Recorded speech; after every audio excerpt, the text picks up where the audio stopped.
જય ગોગા, શુભ સવાર, good morning મિત્રો. આઈ હોપ કે તમે મજામાં હશો અને હું પણ મજામાં છું. અને મિત્રો હજી અત્યારે આપણે ગોગા મહારાજના દર્શન કરવા જવાના છે, એટલે માટે તમે અમારી સાથે જોડાયેલા રહો. અને ગોગા મહારાજના મંદિર આવી ગયા, આગળ એક રાફડાવાળું મંદિર છે, એ જગ્યાએ દર્શન કરી આવીએ અને પછી આ ગોગા મહારાજના દર્શન કરવા આવીએ અને પછી ઓથી ડાયરેક્ટ નીકળી જવું હોય તો નીકળી જવાય.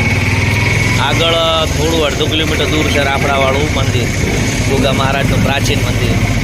આ નવું મંદિર છે. આ જગ્યાએથી પહાડ ઉપર ચડવાનું છે, સામે રે પહાડ.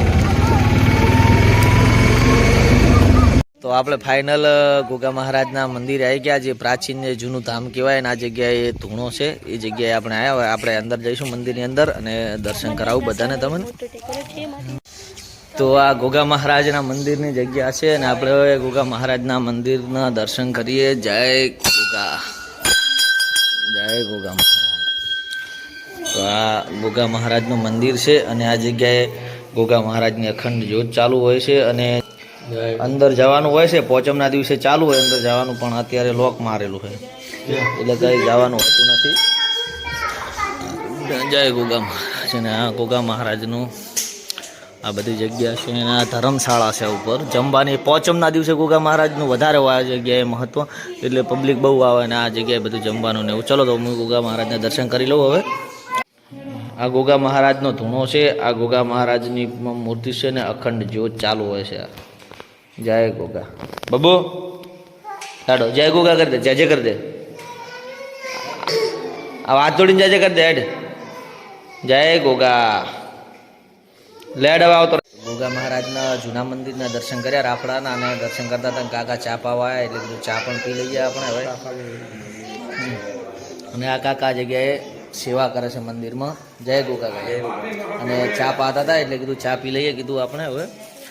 કાકાએ મસ્ત મજાની ચા પાઈ છે હવે. અને પછી આગળ આપણે નવા મંદિરે જઈશું. અને એ મંદિર તો અદ્ભુત મંદિર છે. આ મંદિર અદ્ભુત છે, એનાથી અદ્ભુત એ મંદિર છે.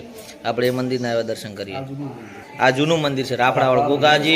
ગોગા મહારાજ 700-800 વર્ષ પહેલાં પ્રગટ થયા ને, એ આ મંદિરે થયા હતા. અને એ મંદિરથી પછી ગોગા મહારાજનું અહીંયા નવું મંદિર બનાવ્યું.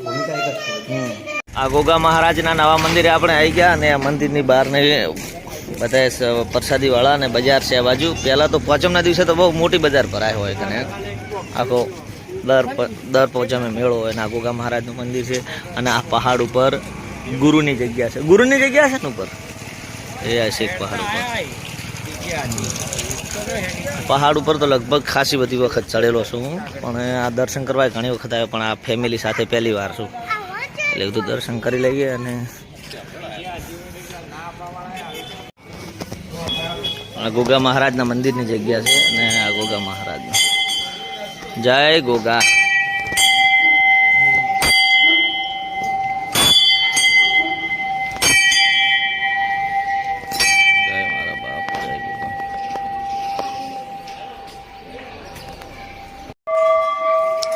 જય મારા બાપા. ગોગા મહારાજનું મંદિર. જય ગોગા. ગોગા. અને આવા ગોગા દોરેલા છે, બધે ગોગા કોરેલ છે. આખા મંદિરમાં ગોગા કોરેલ છે. જય ગોગા. જય મણિધર મહારાજ.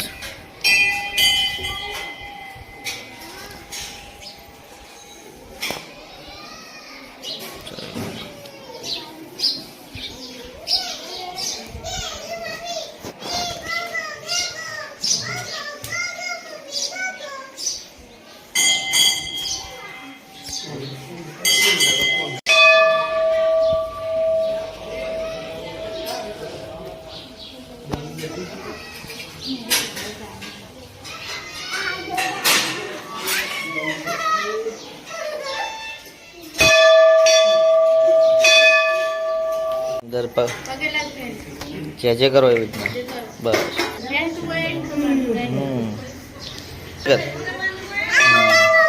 માથું નમાય, માથું નમાય. હા બસ.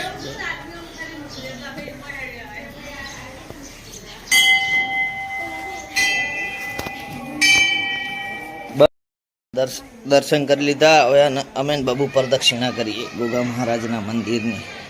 બબુ કે જય ગોગા. જય ગોગા.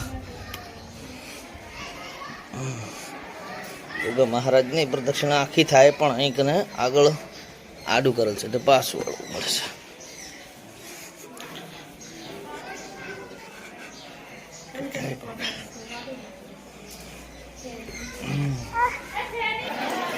તો આ ધર્મશાળાનો વ્યૂ છે અને આપણે હવે ધર્મશાળાની અંદર પ્રસાદ કરવા જઈએ. ધર્મશાળાની અંદર પ્રસાદ કરવા જઈએ. ભોજનશાળા 2012માં બનેલી છે અને ઉપર પહાડ છે, ગુરુદેવની મઢી આવેલી છે ઉપર. આપણે એ દર્શન કરવા નહીં જવાનું પણ પ્રસાદ કરી લઈએ. અને આ જગ્યાએ પ્રસાદ તમે લઈ અને જાતે થાળી ધોવાની અને પછી જાતે થાળી ધોઈને આ જગ્યાએ મૂકી દેવાની. એટલે હવે આપણે પ્રસાદ લઈએ. મોટું રસોડું છે, બહુ પોચમના દિવસે તો બહુ પબ્લિક આવતી હોય આ જગ્યાએ, પણ અત્યારે માપની પબ્લિક ચાલુ જ હોય છે. અમારે અમૃતભાઈ થાળી લઈને આવી ગયા છે પ્રસાદ કરવા. પ્રિન્સભાઈ આવી ગયા છે. મેં પણ થાળી લઈ લીધી છે અને આપણે પ્રસાદ લઈ લો.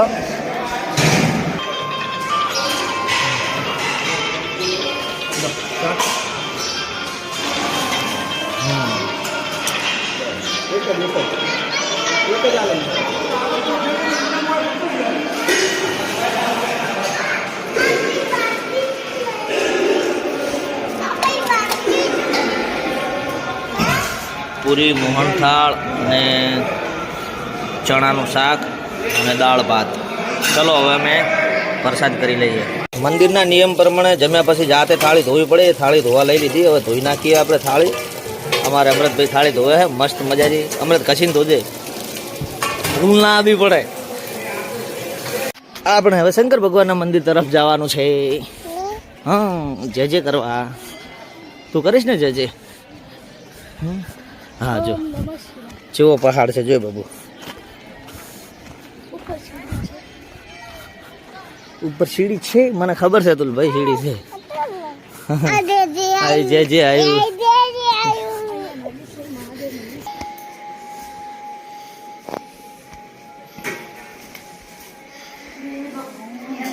હવે થાય જા ભયો ચોડલો કરે.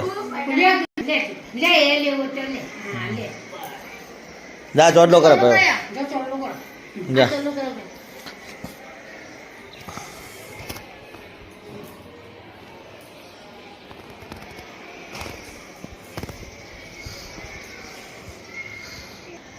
માથું નમો. હા, રેડી લો. થઈ ગયા.